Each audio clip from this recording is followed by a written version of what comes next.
આ જ અમારી વિનંતી છે. એને સમજો, સમય જતો રહેશે અને લોકો તમને પછી યાદ કરશે કે એ દિવસે તમે હતા, ઘર પકડીને બેસી ગયા હતા.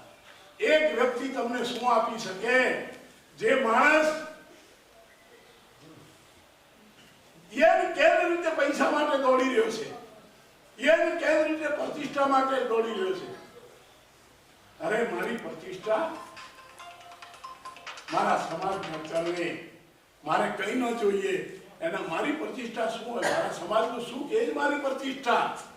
સમાજનો એક એક વ્યક્તિ હસતો હોય, એના મોઢા ઉપર નૂર હોય અને એને એમ લાગે કે ના આ અમારું નેતા છે અને કંઈ કામ કરે છે, આટલો લાગે એટલું જ ઘણું.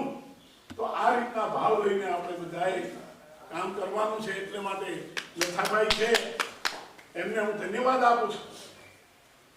લથાભાઈ એકલાય આવ્યા છે, બીજાએ આવ્યા છે જાગૃત કાર્યકર્તાઓ, પણ લથાભાઈ પોતે આવ્યા છે. તો બીજા બધા પણ આવો.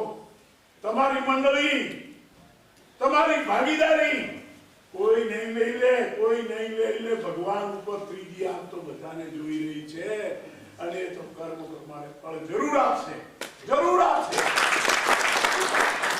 21 તારીખે મોટી સંખ્યામાં આપણે બધા આવીએ.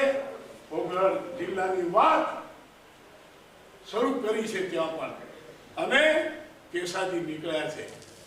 ગઈકાલે જે 20,000 લોકોની રેલી નીકળી જોઈને આનંદ થાય. અને મને પોતાને વિશ્વાસ છે કે અમારો ઠાકોર સમાજ, અમારો આદિવાસી સમાજ, અમારો દલિત સમાજ, અમારો ચૌધરી સમાજ અને બીજી નાની નાની જાતિના લોકો ભેગા થઈ જાય તો આ પ્રશ્ન તો પ્રશ્ન જ નથી. ગમે એવું કામ હોય, ગાંધીનગર તો તમારે દ્વારા આવી બાબજી તમારું કામ કરવાનું. આ પરિસ્થિતિ નિર્માણ કરો.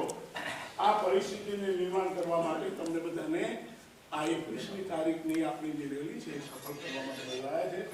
આપણે બધા તન મન ધનથી શક્ય એ રીતે આ ચૂંટણી માટેની નથી, એટલે બીજી કોઈ અપેક્ષા રાખ્યા વગર આપણો આ ધર્મ છે, આપણા વિસ્તાર માટે આ છે અને આપણે આ કરવાનું છે એવા ભાવ સાથે આવીએ. ભારત માતા કી જય.